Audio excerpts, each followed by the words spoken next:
The broadcast is now starting. All attendees are in listen-only mode. Hello, everyone, and welcome to Big Brothers Big Sisters virtual conference. We're delighted you've joined us for the training session today. I'm Siobhan Fitzgibbon, Compliance Manager at Big Brothers Big Sisters of America, and we're excited to present strategies from the network, what we can learn from the 2020 Snapshot Survey presented by Louis Garcia, Tim Pelkey, and Rebecca Porzig from Big Brothers Big Sisters of America. Before we turn it over to our speakers, we have just a little bit of housekeeping to go over. All of your lines are muted, but you can ask questions by typing your question into the questions box. We will address some questions at the end and hope to answer all of your questions during our time today. If your questions weren't answered, though, please feel free to reach out to affiliate support at bbbsa.org, and we'll be able to get your questions answered. Last but not least, this webinar is being recorded, and you can access the recording later in the on-demand library, which is on the conference website. So without further ado, I'll turn it over to Louis, Tim, and Rebecca. Good afternoon, everyone, and thanks for joining us. We're really excited to be sharing this time with you on our virtual national conference, and very appreciative that so many of you are really interested about the Snapshot Survey and everything we've seen and learned from it.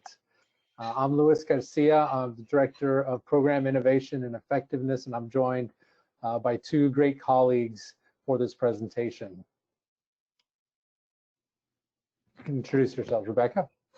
Okay, I'll go ahead and go first. I'm the newest member of the team here at, so that's on this panel today, not the newest member of the national office, but I joined up in March as program analyst with the Foundation Grants Department, and I'm all about research and data and outcomes and statistics and how that information can really serve and support us. So that is my role.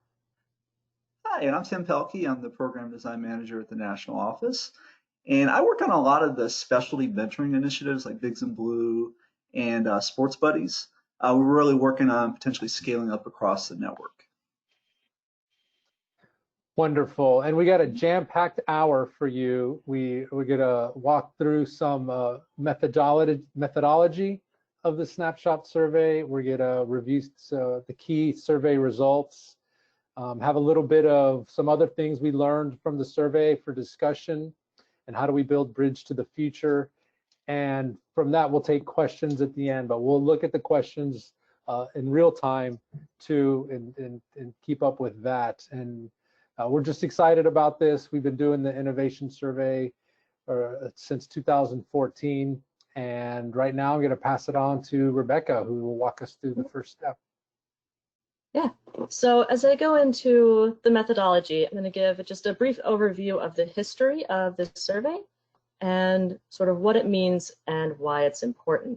So we can move right into the history. As Louis said, we first started this in 2014, and the purpose of the original survey, I'm pulling from a presentation from back then, was to identify areas of programmatic interest and experience for the purpose of peer sharing, for program development, and for fundraising. So before I get too much into what that means, this survey we administer about every 2 to 3 years. So in 2017, we sent around this big long survey again with a few revisions. And in 2020, the most recent survey, we changed the name to the Network Snapshot Survey to really capture that we're looking at who's doing what across our entire network.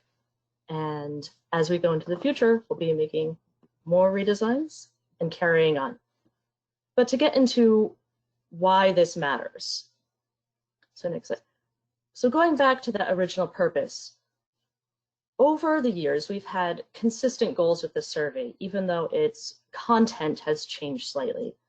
So I want to focus most on the bottom 2 points on the left-hand side here. We want to connect agencies wishing to start or expand specialty projects. And we want to inform prospective funders of our work and innovation. So when we talk about what projects our network is working on, where innovation is, this survey is one of the first places we go to.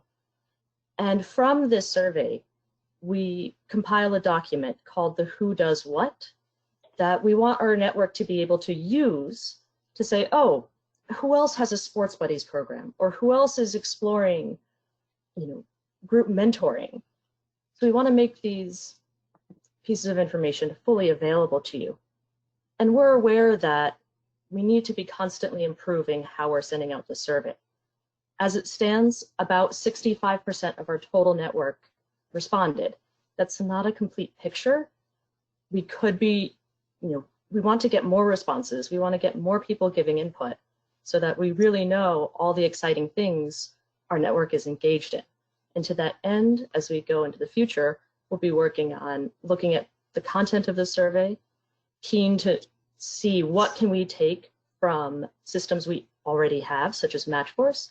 We'll be looking at survey length because we know it's long. Those of you who filled it out will know. It is a big chunk of time, and we're asking for information from your whole agency. So we're asking for input from your whole agency. And we want to be really sure that we get that higher response rate.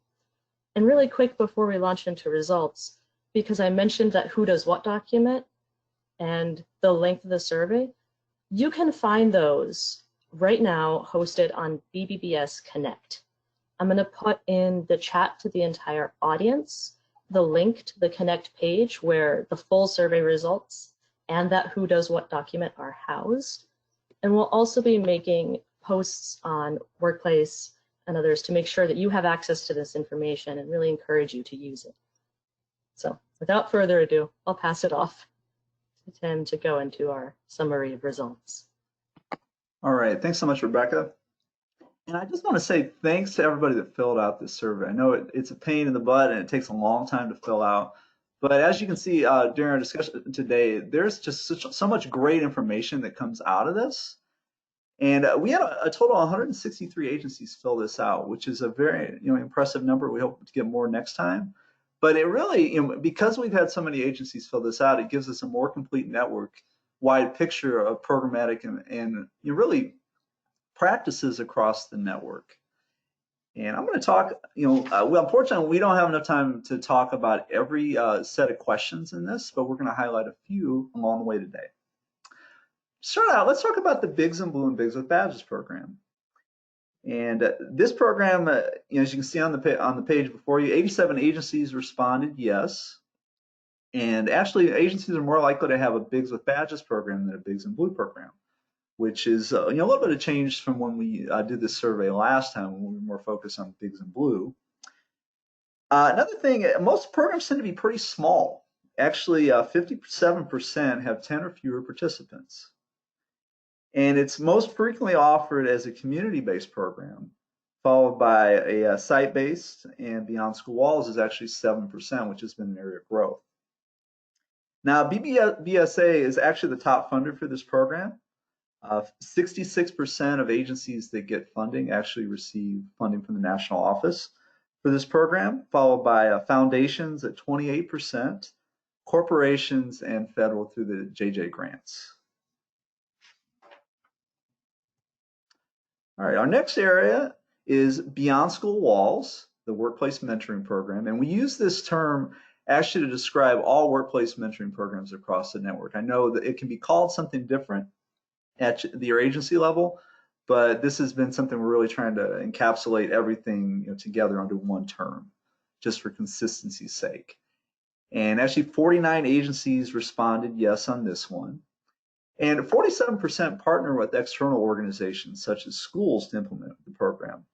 Now, one thing was really helpful in looking at this section is we did include a total count question, and we were able to identify that over 7,000 matches participate in Beyond School Walls programs, which is really a significant figure across the network. Actually, about 1 in 20 matches nationally are Beyond School Walls workplace mentoring matches. And funders include corporations, not surprisingly, 81%. State and local government is 34%, as well as foundations at 27%. But one thing I really wanted to point out today is on the right side of the screen. We have such a huge reach nationally in terms of the corporations that we work with. This is actually a list of the Fortune 100 partners we work with nationally. As you can see, And it's everyone from Amazon, New York Life, General Motors, Bank of America, Pfizer, FedEx, and these are all top companies. And you as agencies are working with them on the workplace mentoring and really nationally looking at potential ways to scale these up with funders. So it's great to hear about these things, and not only that, but the stories behind these partnerships as we learn along the way. Next, we'll move to workforce development and career readiness. 44 agencies responded yes on this one, and 85% partner with an external organization. 50% serve 25 youth or less. So most tend to be pretty small. And they're split between site-based and community-based, actually, 50-50. And it's important to point out that agencies could respond yes to both community-based and site-based for this one. But one interesting thing to point out is that actually 25% of the workforce development programs agencies listed are provided through a technology-enhanced mentoring platform like Mentor 2.0 or Cronus. Top funders included corporations at 46%, state and local government, as well as foundations.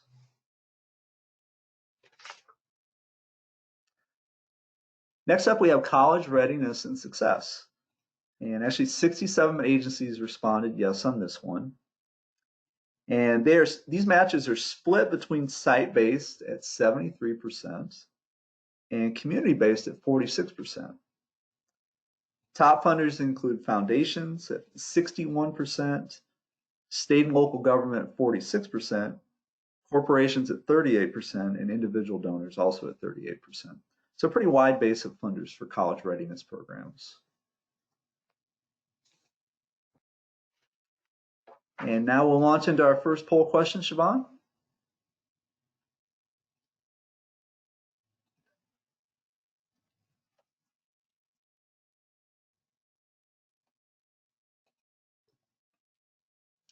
And our question is, what resource is most likely to support your agency's college and career readiness program?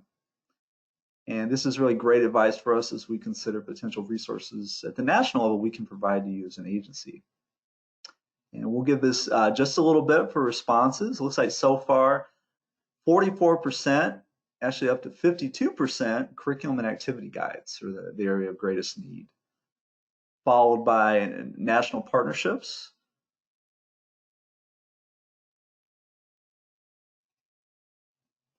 Thanks to those that are responding to the poll. We'll give just a few more seconds before we move on.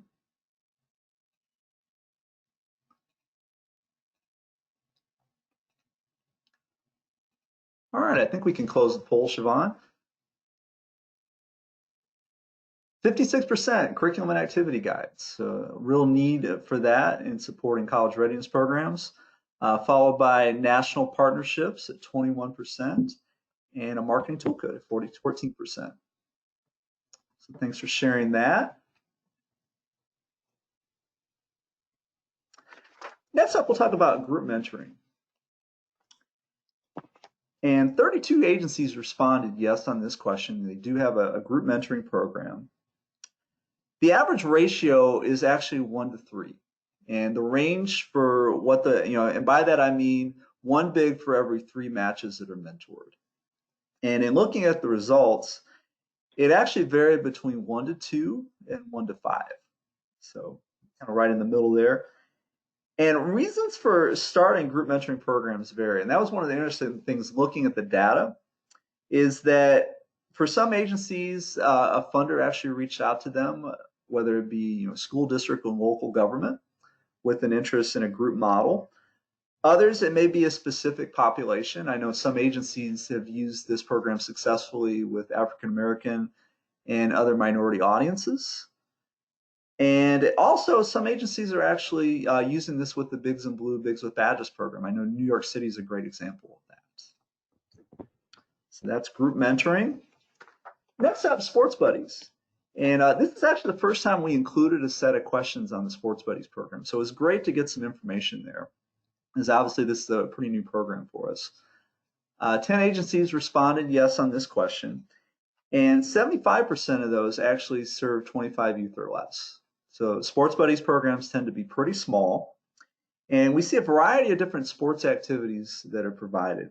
Basketball is actually number one at 81%, followed by football at 63%, baseball 54%, and actually outdoor activities at 54% as well. That was a little bit of a surprise. And partnerships have been found to be a real key for this program. And I know working with pro sports teams, obviously on ticket donations and marketing partnerships, as well as the YMCA on facilities, were areas that agencies have had success with partnerships. Foundations tend to be the top funder for this program at 62%. And to go back to partnerships, actually 90% have an external partner on this program. So definitely key on that. Now we'll move into outdoor programs. And by outdoor programs, we mean hiking, gardening, rock climbing, other activities that are offered outdoors. And this is also a new area of programming that we didn't include in the 2017 study. 22 agencies responded yes. And of those, 86% offer this as a community-based match program.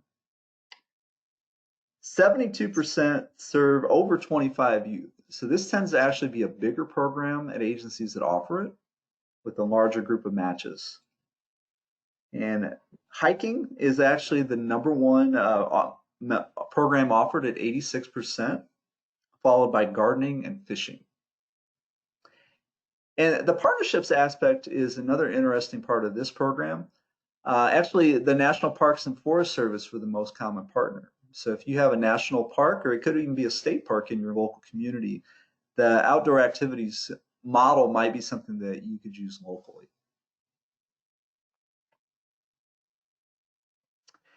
And now we'll move into family engagement.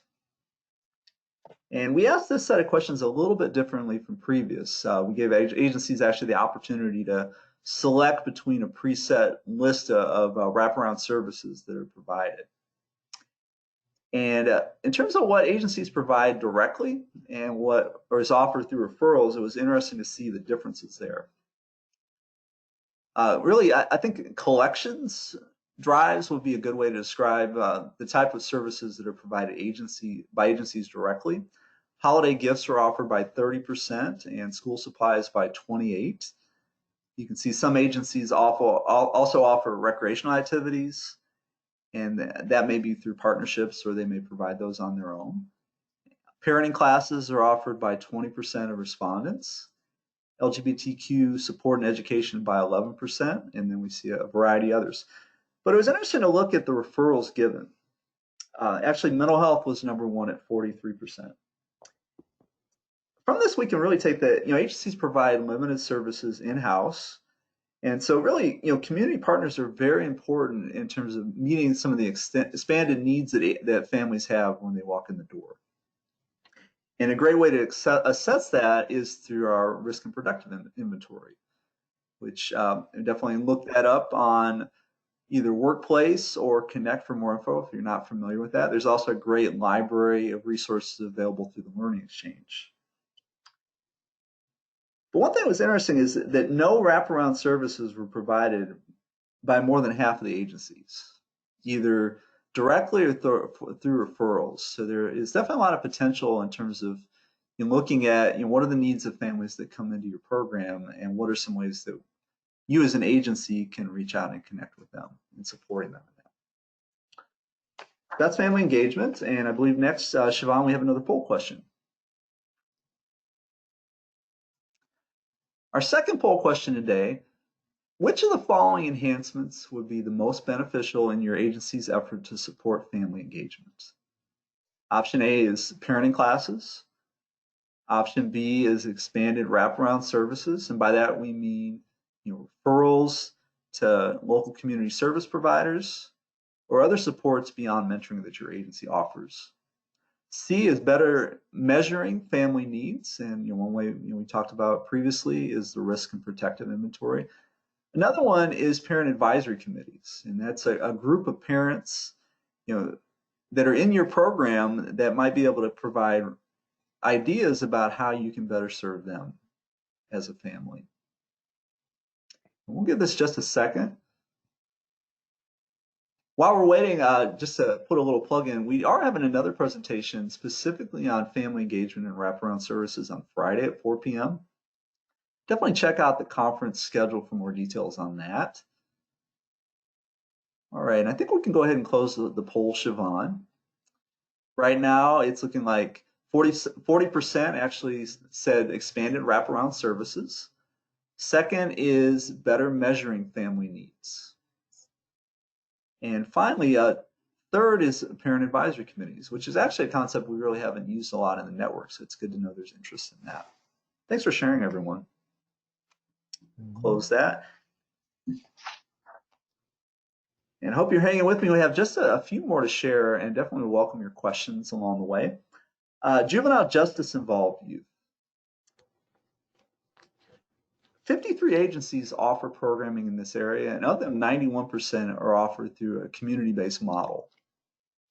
One thing that was interesting is only 46% of agencies offer any type of special adaptations or supports alongside this program. And by that we mean, obviously juvenile justice involved youth, when they come into the program and need mentoring, there might be needs, both for them and their families. And it's interesting to see that 55 of that 46% that offer an adaptation, 55% offer staff training, 48% offer family engagement programming, and 48% offer special training for volunteers to support them with this. Top funders of juvenile justice involved programs include state and local government as well as federal government. Now we'll move on to children impacted by incarceration.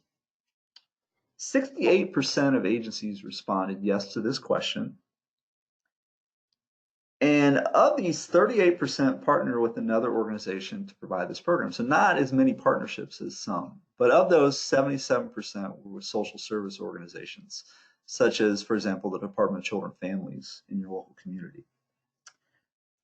One interesting thing looking at further at the data for this question set, definitions vary a lot in terms of what's considered a children impacted by incarceration model. Direct family members was 100%. There seems to be a lot of clarity with that. But 73% actually included step-parents, 61% included siblings, and 55% included grandparents. So we see there's some variation in terms of how this particular population is defined. And top funders of children impacted by incarceration programming include state and local government at 62%, foundations at 24%, and federal government at 21%. So actually, state and local government are more likely to fund programs for children impacted by incarceration. And now I think really I would say the most exciting part for me is some of the works in the program innovation area, is the set of questions that ask which programs or agencies most likely to consider starting at their agency. And actually, this time around, Sports Buddies was #1 at 36%, followed by Workforce Development. Beyond School Walls was third at 34%, Bigs in Blue, Bigs with Badges at 32%, and College Readiness at 31%. And I knew Lewis will talk more about this in depth, but definitely to point out, 3 of the 5 top areas of interest are related to college and career readiness. So there's a lot of interest in that particular category. And finally, to point out some of the special populations that our agencies are serving in the network. Actually, 38% serve youth from rural areas. 34% focus on early elementary, a little younger than we typically serve. Native American youth at 28%. Youth impacted by opioids at 28%, and with funding that might grow over time. And 5th was youth in foster care, and that rounds out the top 5. And I believe we have our last poll question, Siobhan. Our next question, which of the following programs that it currently isn't offered by your agency is of most interest to you in the future? A is Beyond School Walls. B is Bigs in Blue, Bigs with Badges. C is College and Career Readiness. And D is Sports Buddies. I'll give you just a minute to answer that question.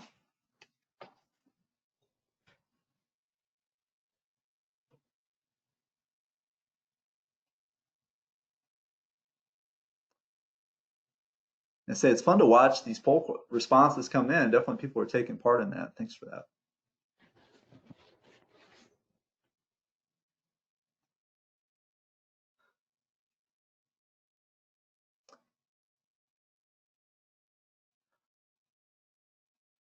All right, Siobhan, I think you can close this poll.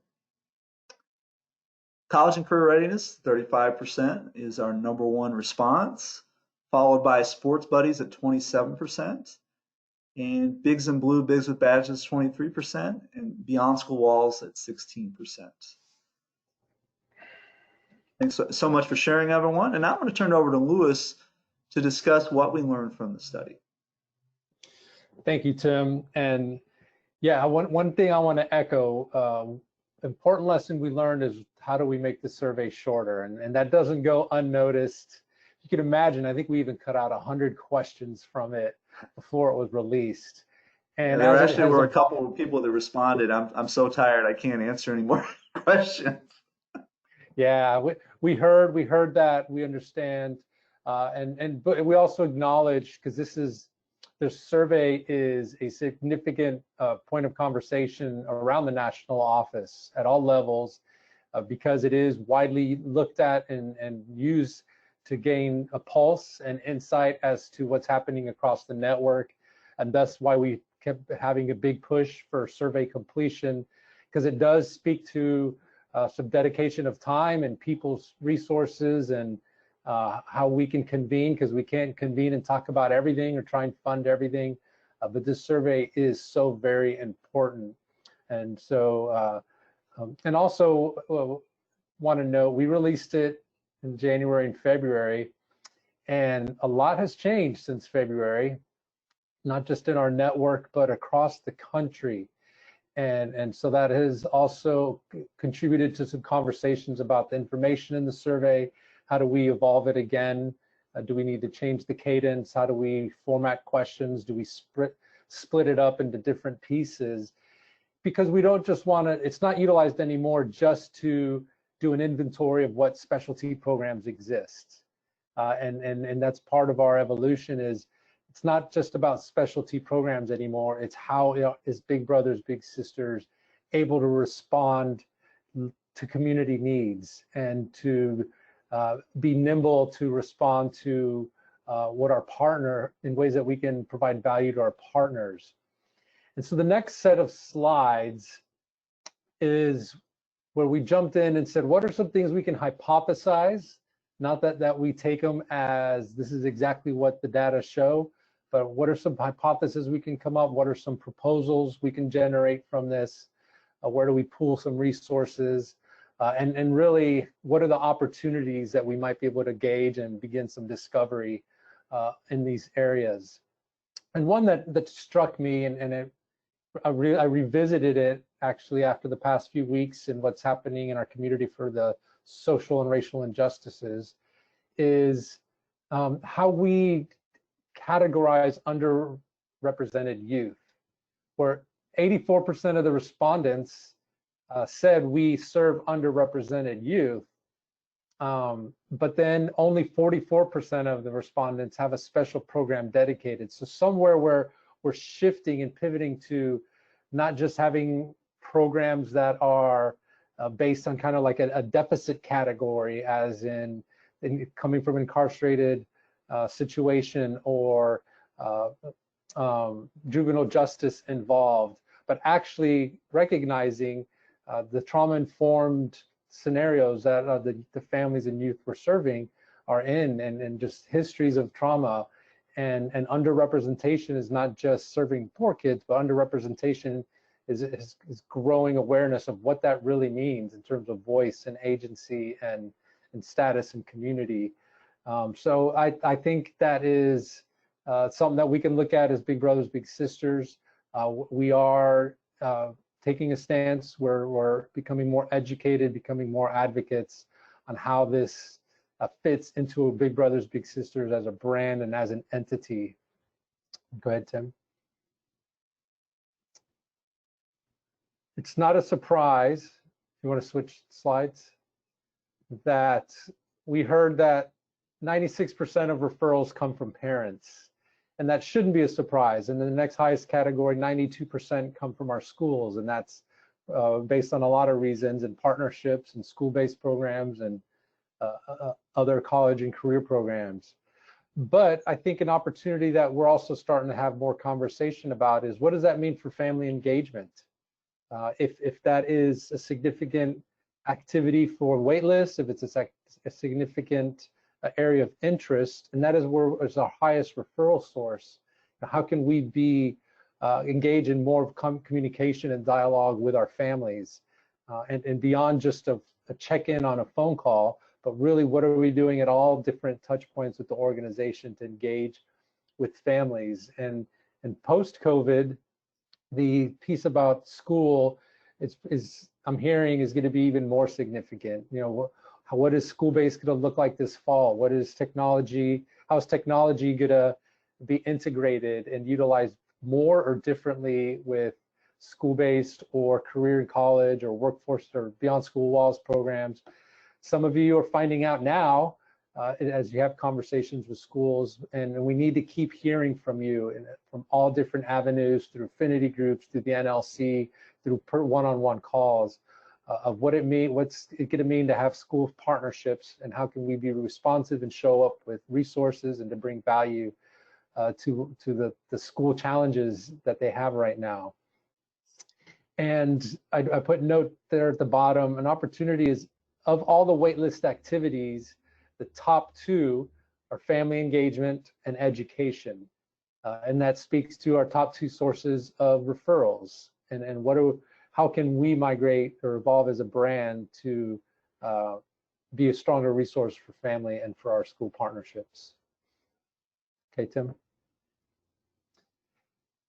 This is something that stuck out in hypothesizing, or at least hearing, and the resonation that staff training and development is one of the most significant activities that the network has embarked in, especially in serving underrepresented populations in the broad sense, as well as for specialty programs.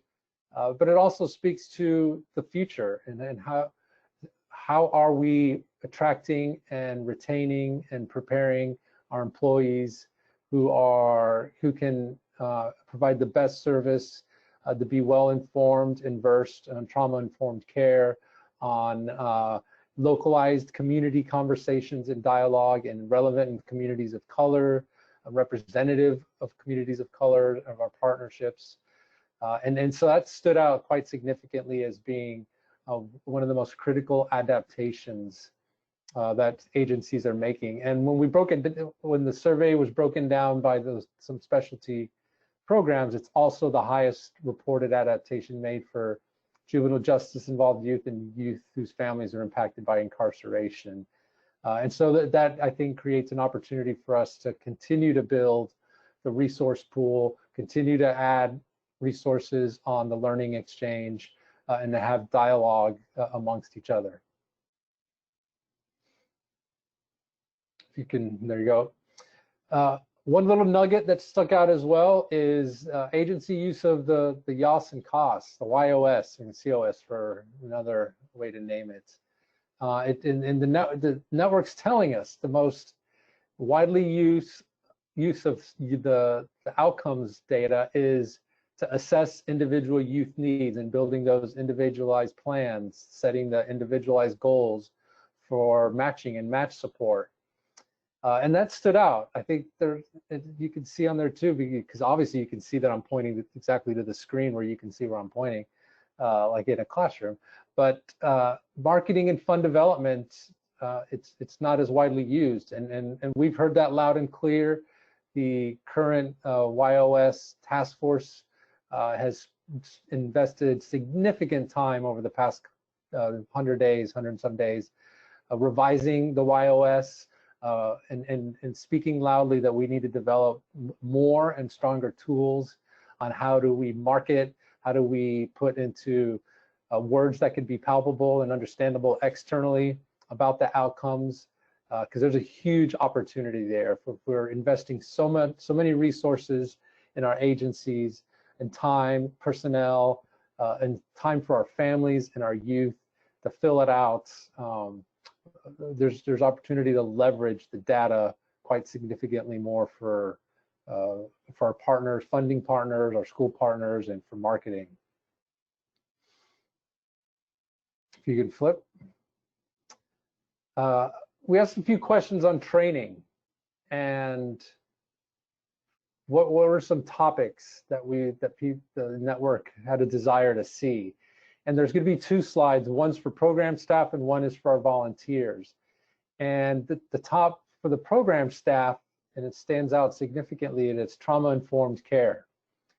And this probably has deeper meaning or more awareness of meaning broadly across the country, especially for youth of color. And it's a systemic and long-term trauma that have been baked into some community barriers. And we have an opportunity there to look at that more, dive in a bit deeper, especially when we see that the number 3 for program staff and you'll see for volunteers is also in diversity, equity, and inclusion. So there could have even been a little bit more coupling of trauma-informed care and race equity and social justice that we have a responsibility, I would personally feel, to explore further and discover further of how can Big Brothers Big Sisters broaden our resources for trauma-informed care. Tim, if you can go to the next slide as well. So going from program staff to volunteers, number 1 and number 3 are the same of what training is desired, what more training is desired. It's trauma-informed care and DEI. And I think we can have so much more robust dialogue about that as a network. Yes, if you could. I want to add on the Learning Exchange, if you haven't noticed on the blast messages, there are living playlists in the Learning Exchange specific to these areas. And most recently, a new category of a playlist of resources, race, relationships, and resources. We've been hearing you from across the country that you need some help in collating and finding resources that can be used to talk to volunteers, to parents, and really importantly for bigs, maybe white bigs who are matched with kids of color on how to have tough conversations. And so please check that out on the Learning Exchange, on those playlists, and use them with your staff and with your volunteers. And another takeaway from this is how do we elevate trauma-informed care for staff, and how do we then translate that language that can be palpable for our volunteers, our board members, our staff, and other partnerships as we step a little bit deeper into that world. If you can switch. Another question was for what function and for what use is the network using technology and some app and just the satisfaction of that. And shouldn't be a surprise that fund development and fundraising is what outside of Matchforce technology that's being used to enhance effectiveness.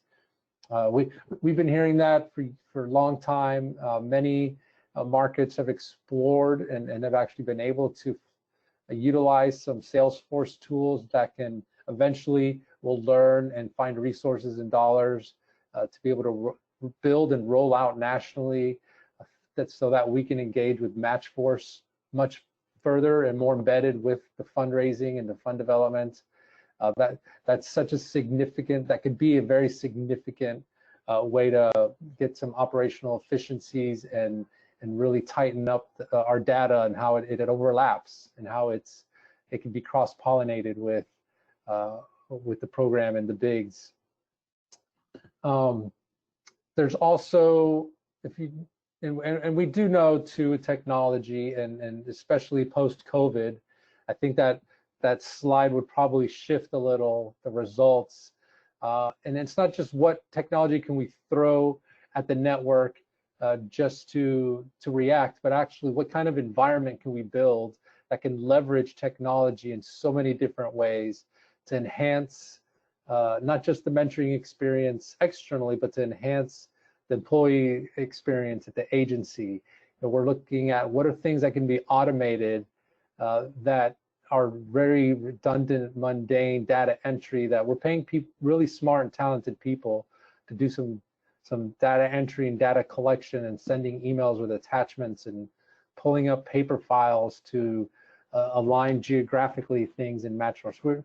We're looking at so many different ways to utilize technology resources, and not just one-offs, but really how do we build an environment where technologies are allowing us to fulfill the innovations that we want to do in all the different areas and all the new areas that we're hearing from markets that they want Big Brothers to be in, like college and career and workforce development, with workplace partnerships, with family engagement.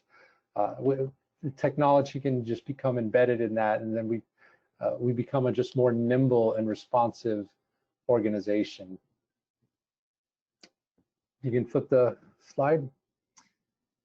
And also, here's the top 2 ways it's being used. We also know in match activities was reported. We have an opportunity to look deeper into that, what that means. I think I spoke to pretty much of that.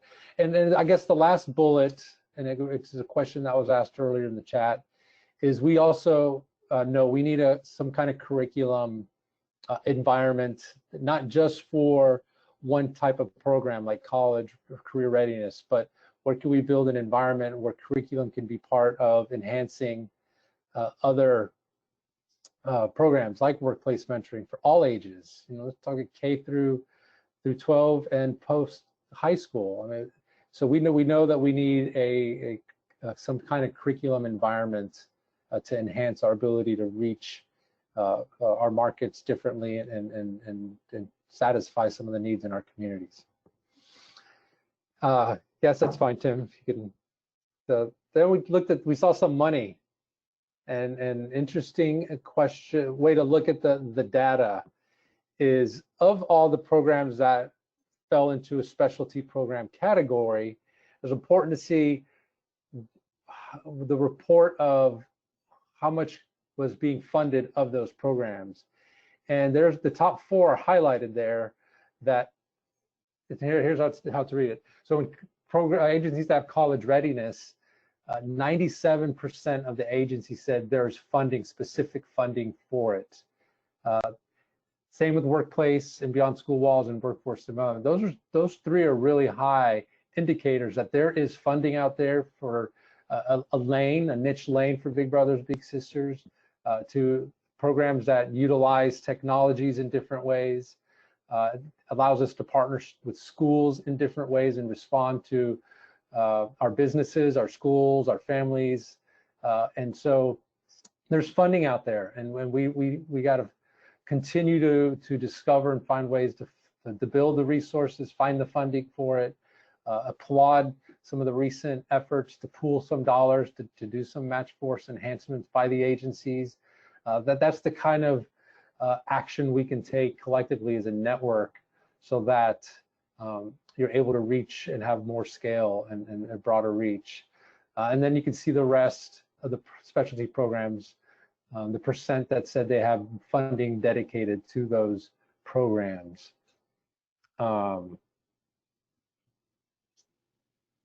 Yes, if you could flip, Tim. I think, yes.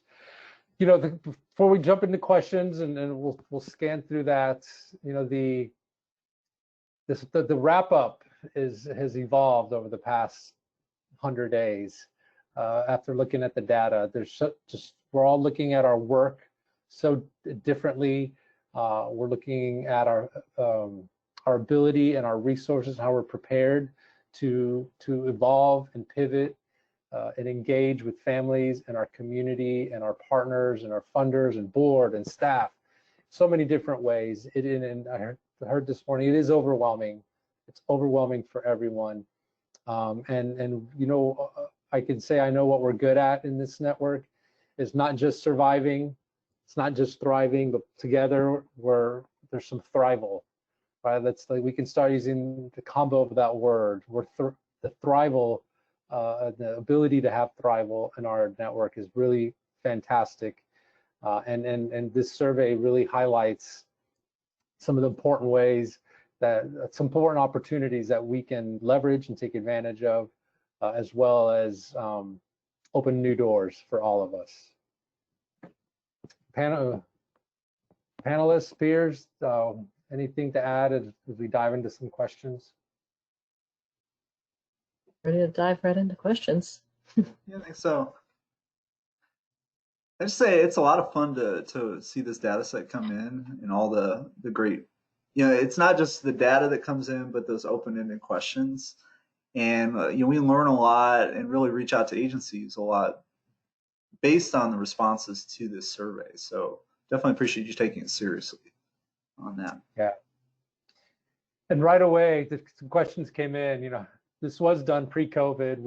We fully acknowledge a lot of the responses would be different, but there's value in having it right before COVID, and then us being able to change a bit how we administer some categories of these questions, and maybe we break it up, because we do need to learn from what's happening right away, and not wait for another 18, 20 months, 2 years to ask. We need to be nimble and responsive and hear from you directly. And it's exciting to me as a researcher to have this information right before we entered the time of COVID-19, so we can really demonstrate how quickly and dramatically our network has been able to respond to crises like this when we next survey and see how much has changed. Yeah. And how we've all adapted. And there's a couple of questions in there. This means there's agencies that offer group mentoring and group activities. Yes, absolutely. That's one of the areas. Localized, there's agencies that respond to local needs, and group mentoring is offered. Group activities are offered. It's going to look different post-COVID, and our messaging platform that's going to be released in July is going to be a new tool to be able to reach to groups differently and better. But yes, that is happening. Some more into outcomes, the RPI. It's up to each agency if they want to use risk protective inventory for some programs. So I think we'll take note that could be made available for agencies to look at locally. Impacted by incarceration, does that include deportation? I think we have to take note that is an area we can explore and should explore, but currently I do not recall that it was an option. Yeah, one of the special population questions that asks about immigrant and refugee populations, and that's been primarily where we've been able to get data on that specific population. Yeah, we'll have, if you dig into the full report, you can find some more info on that. And yes, it's on BBBS Connect, newly branded, refreshed BBBS Connect. You can find the deck of all 93 slides of results. Something good to dig into. Tim, you want to speak of some of the toolkits and templates? Yeah, sure. And we actually, we're happy to announce we've released a couple this week. There is a Bigs and Blue Bigs with Badges handbook that came out back in April. We released Sports Buddies handbook that came out earlier this week. And we've released Beyond School Walls, I would say a toolkit primarily on the fund development side, but we do plan on releasing one specific to the programmatic aspect of Beyond School Walls probably later this summer or in the fall. We were working on that. But definitely hear the need for more toolkits and sharing best practices across the network. And I've been privileged to be able to work on some of those. So plan on me reaching out to many of you to have conversations, because we enjoy learning from you with those. So thanks. I know, Louis, there was a question you may be able to speak on related to fund development for technology. I know there was a question regarding, especially for smaller agencies, what guidance we might have in that area. Yeah, number one guidance is have some kind of management technology for CRM and to manage donor communications and data and information. That's key and critical. It is an area we have to explore more. I'm really confident there are solutions for Salesforce tools to connect to Matchforce. I think right now it's at a state of how do we get the resources and dollars to finish a build out and all the change management that comes with it. It's not just about getting the code built. There's a significant then shift in staffing and resources, especially at the national office. Support it, maintain it. Imagine 200, just like Matchforce, 240 agencies needing data migration and training on how to do donor CRM. Please know, for all the questions that have come up about it, it is a significant priority, and we need to continue to put our heads together on getting the resources to make it happen and build the environment. It's also related to some questions in there about the new messaging, what's been called the app that we're launching. That's the beginning of how can we build enhancements into Matchforce. The priority was accelerated with COVID and needing a platform for our matches to utilize. And if you didn't know too, it's also going to have a sentiment tracker on how littles are feeling about the activities in their match, so that there's some real-time sentiment that can be reviewed by staff. But it's part of a bigger, what are the priorities? And we need to have conversations, and we're going to plan to have some of those, of how do we prioritize the most important enhancements? Is it fund development software? Is it going to be a place for curriculum to live? Is it expanding the learning exchange or another tool?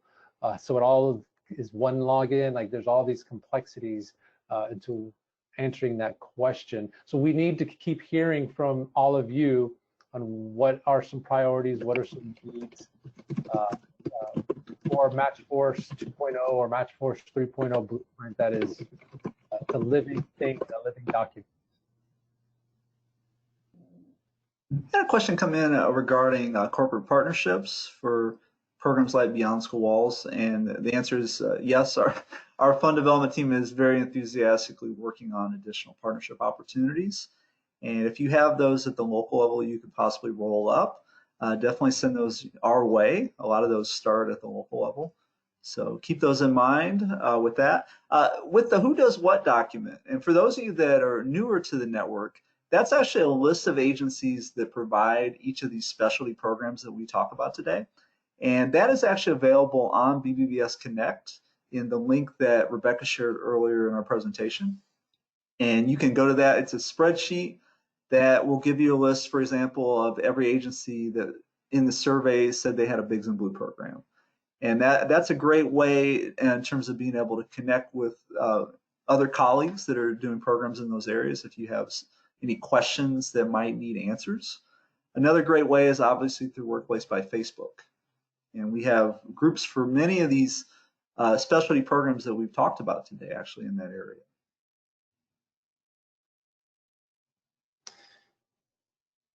One thing related to the toolkits, I heard that BBBS Connect is a little hard to navigate. And Nicole, we're actually in the process of revamping Connect. You'll be excited to hear. You might notice that gone is the purple, and our new colors are actually on the page, but we're still in the process of updating the content. I know I've heard from our training team that probably will come out sometime late summer, so be on the lookout for that. And I'm sure we'll announce it on Workplace as well as in the network news. Yeah, there's a nice comment in the questions about biggest concern with technology is cost and budget, especially for smaller organization. And that's a really valuable statement. And from personal experience too, I was on a Shark Tank for technology last year, almost a year and a half ago. And what I learned in the final stages of feedback was I had my pitch all wrong. I was pitching for the technology and for the tools. And what an audience of hundreds of people gave me the feedback is, stop pitching the technology. You need to pitch the impact you can have and how technology can help us get there, and how it can make our a better use of our dollars. If it's improved staffing or efficiencies, then technology can help us to achieve those things. But for the sake of just getting new technology is a tough sell, and we've learned that with partners across the country recently, and looking for resources for our own enhancements. So thank you for that comment, and we'll continue to develop a strong case for support for technology enhancements.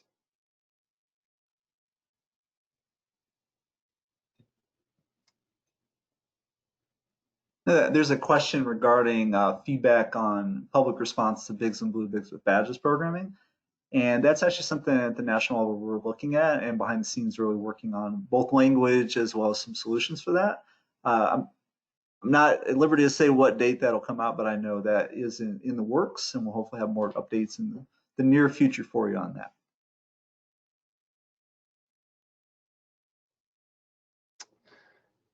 There's a couple in there on curriculum, and so is there going to be curriculum for beyond school walls? Are we going to have curriculum for site-based mentoring? The question to all of that is, there's a desire for all that. Wouldn't it be amazing if we could pool all the expertise and knowledge from around the network, and we have resources available on the Learning Exchange or Connect or somewhere else of curriculum that anyone can grab and use it to pitch to their partners, whether it's beyond school walls or school-based, and it can be in social emotional learning, or a blend of skills and social emotional learning and trauma-informed curriculum. Yes, there's a huge appetite for that, and know that we are looking at that in a lot of different ways, and we've learned that that's a big part of our future at Big Brothers Big Sisters, is these laned niche areas where we providing value to the bigs and helping them be really great bigs with some guidance and guided conversations. So we need to listen more. We need to hear more about the priorities. When there's a lot of these questions are we going to do this? We're going to do that. Is what are we going to do with this data? What can we share about group mentoring? Is we need to keep hearing from all of you on that. And I'd throw out there a broad invitation or broad request to invite us. Invite any of the three of us,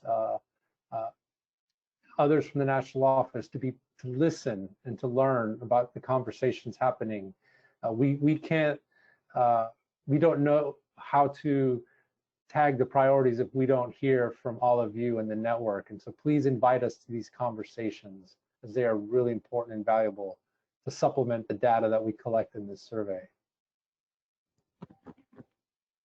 I say, related to that, if there are areas of programming that you offer at the agency level that are special, sort of a unique population or something maybe we didn't catch in the survey, we'd also love to hear about that.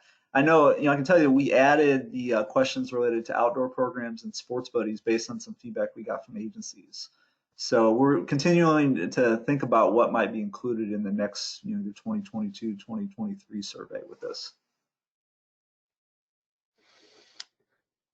There's a question in there as we're reaching our end of our hour. Once COVID lifts, can we continue with virtual matches as an option for new matches, and not necessarily in 2.0 or Mentor U or something else? The bigger answer is the standards don't prohibit matches meeting virtually. The matches standards don't prohibit school-based matches not being able to communicate outside of school. What it says is there's policies and procedures that need to be included in your operations and your program manuals to address those areas. And so I think it's important for people to explore how will virtual tools be able to strengthen and enhance how Big Brothers Big Sisters offers mentoring, offers family engagement, in workforce and career and trade, skill building. we have to embrace these virtual tools. That's going to be a new future. Like every industry out there, we're not the only ones being impacted in a post-COVID world. We have to be able to pivot and respond and harness the resources and the guidance on using the virtual tools. So continue to keep asking us. We're trying to also convene on some of these questions where agencies are able to embark. Like last week, we had a call on agencies doing virtual interviews and supporting virtual matches. And so we need to keep hearing from people who are succeeding doing that. And we're happy to be part of those conversations and help convene.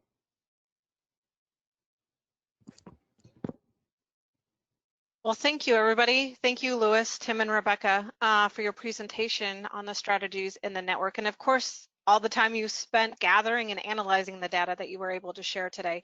It's definitely valuable to have. Again, that on BBBS Connect, you will find the full report if you wanted to dive down further into the information that was presented today. As another reminder, to replay this session or any other sessions from BBBSA's virtual conference, you can go to conference.bbbs.org. And thank you again and have a wonderful day. Thanks, everyone. Yeah, thanks everybody. Thank you, everyone. Great to be with you.